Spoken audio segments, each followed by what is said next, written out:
हमने अपने पहले के वीडियो में आपको बताया है कि मनुष्य स्वर्ग से आया हुआ है।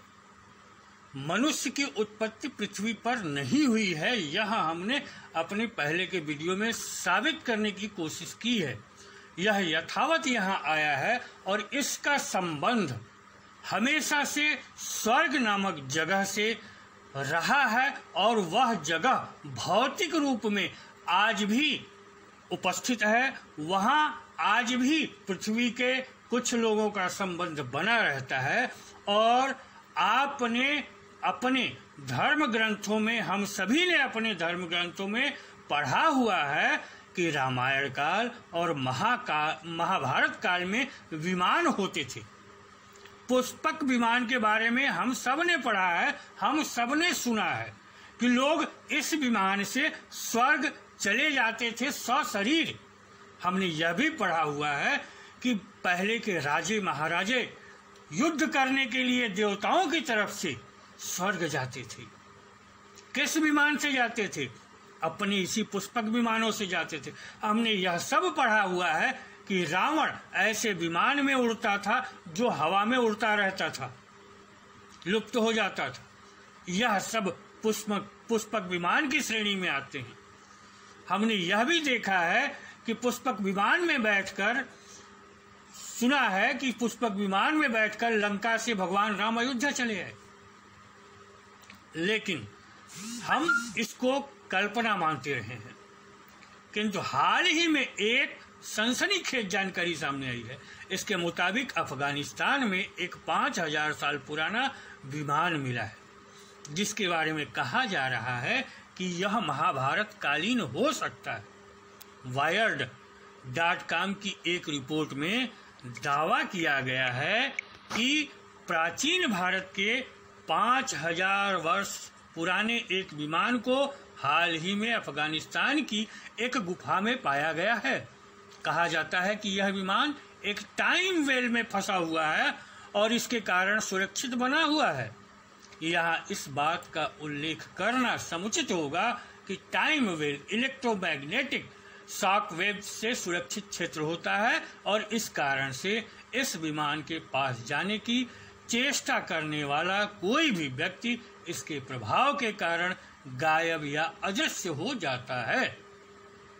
कहा जा रहा है कि यह विमान महाभारत काल का है और इसके आकार प्रकार का विवरण महाभारत और अन्य प्राचीन ग्रंथों में किया गया है। इस कारण इसे गुफा से निकालने की कोशिश करने वाले कई सील कमांडो गायब हो गए हैं या फिर मारे गए हैं। Russian foreign intelligence service SVR का कहना है कि यह महाभारत कालीन विमान है और जब इसका इंजन शुरू होता है तो इससे बहुत सारा प्रकाश निकलता है। इस एजेंसी ने 21 दिसंबर 2010 को इस आशय की रिपोर्ट अपनी सरकार को पेश की थी। रूसी रिपोर्ट में यह भी कहा गया है कि इस विमान में 4 मजबूत पहिए लगे हुए हैं और यह प्रज्वलन हथियारों से सुसज्जित है। इसके द्वारा अन्य घातक हथियारों का भी इस्तेमाल किया जाता है और जब इन्हें किसी लक्ष्य पर केंद्रित कर प्रक्षेपित किया जाता है तो ये अपनी शक्ति के साथ लक्ष्य को भस्म कर देते हैं। हमने भी इसको देखा नहीं है, इसको विभिन्न जगहों पर पढ़ा और सुना है। हमने भी इंटरनेट में भी इंटरनेट से ही यह जानकारी ली है। किंतु भारतीय शास्त्रों में पुष्पक विमान की ऐसी परिकल्पना, ऐसे विवरण हमेशा से मिलता रहा है। ऐसा माना जा रहा है कि यह प्रागैतिहासिक मिसाइलों से संबंधित है। अमेरिकी सेना के वैज्ञानिकों का भी कहना है कि जब सेना के कमांडो इसे निकालने का प्रयास कर रहे थे तभी इसका टाइम वेल सक्रिय हो गया और इसके सक्रिय होते ही 8 सील कमांडो गायब है।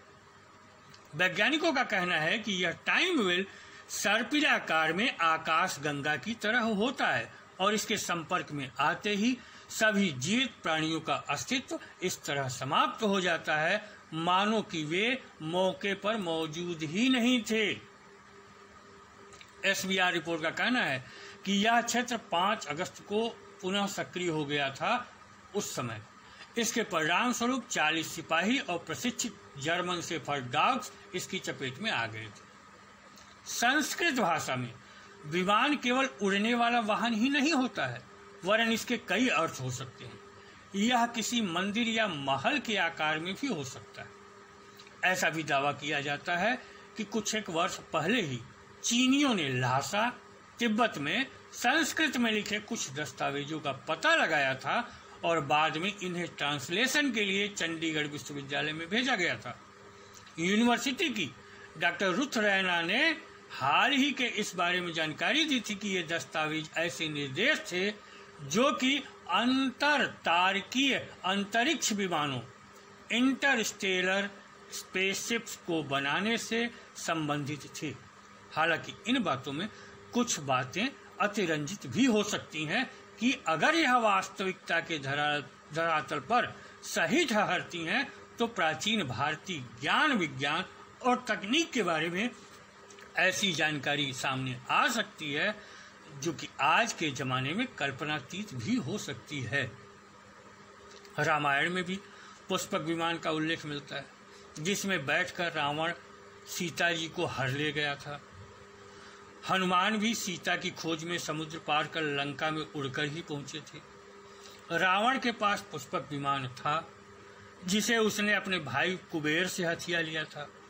राम रावण युद्ध के बाद श्री राम ने सीता, लक्ष्मण तथा अन्य लोगों के साथ सुदूर दक्षिण में स्थित लंका से कई हजार किलोमीटर दूर उत्तर भारत में अयोध्या तक की दूरी हवाई मार्ग से पुष्पक विमान द्वारा ही तय की थी। पुष्पक विमान रावण ने देखे हैं आप, रावण ने सुने हैं अपने भाई कुबेर से बलपूर्वक हासिल किया था। रामायण में मेघनाथ द्वारा उड़ने वाले रथ का प्रयोग करने का उल्लेख मिलता है। उसी जगह यह भी उल्लेख मिलता है कि दशरथ देवताओं की तरफ से युद्ध करने के लिए स्वर्ग जाते थे। कैसे जाते थे? वह भी विमान ही होगा। आज भी इंका सभ्यता के खंडहरों और पिरामिडों, मिस्र के बाद पिरामिड इंका सभ्यता में भी मिले हैं। उनके भित्ति चित्रों में मनुष्यों के पंख दर्शाए गए हैं तथा उड़ंत स्तरी और अंतरिक्ष यात्रियों सरीखी पोशाक में लोगों के चित्र बने हैं। इसके अलावा मध्य अमेरिका से मिले पुरातात्विक अवशेषों में धातु की बनी आकृतियां बिल्कुल आधुनिक विमानों से मिलती हैं। माचू पिच्चू की धुंध भरी पहाड़ियों में रहने वाले कुछ समुदाय वहां पाए जाने वाले विशालकाय पक्षी कांडोर को पूजते हैं और इस क्षेत्र में मिले प्राचीन भित्ति चित्रों में लोगों को इसकी पीठ पर बैठकर उड़ते हुए भी दिखाया गया है। इन सभी उल्लेखों में मनुष्य द्वारा आकाश में उड़ने की बात इतनी बार बताई गई है जिससे विश्वास होता है कि कई प्राचीन सभ्यताएं कोई ऐसी तकनीक का आविष्कार कर चुकी थी या वह इनको देख रही थी जिनकी सहायता से भी आसानी से आकाश में उड़ सकती थी या लोग उड़ते थे। इन सभ्यताओं ने हजारों साल पहले पिरामिड, चीन की दीवार से लेकर झूलते बगीचे जैसे स्थापत्य कला के जो नायाब नमूने बनाए थे, उसे देखकर इस बात पर कसई आश्चर्य नहीं होना चाहिए। हमारे शास्त्र, भारतीय शास्त्र हमेशा से बताते आए हैं कि यहाँ पुष्पक विमान होते थे, बाणों से वर्षा की जाती थी, बाणों से अग्नि गिराई जाती थी। अगर आज के मिसाइलों से इनको तुलना करें तो काफी हद तक मिलता है। मिसाइलों से अग्नि गिराई ही जा रही है, वर्षा कराई ही जा रही है कृत्रिम रूप से। और अगर यह विकसित हो जाए तो बाणों द्वारा वर्षा कराना, बाणों द्वारा अग्नि गिराना असंभव नहीं लगता है। यह सब हो चुका है, इतना विकसित था भारतीय शास्त्र परंपरा, संस्कृति, किंतु समय क्रम में युद्ध आदि के कारण यह लुप्त हो गया। हमें हमारे ही शास्त्रों को विदेशी पढ़ करके उच्च ज्ञानी बन गए, उसी पर प्रयोग करके वह सफल होते जा रहे हैं और हम अपने ही संस्कृति पर अविश्वास करते हैं, उसे पिछड़ा हुआ मानते हैं। जरूरत शोध करने की है, जरूरत विश्वास करने की है। इसके साथ ही इस वीडियो में इतना ही। अगले वीडियो में कुछ और जानकारी देंगे। नमस्कार।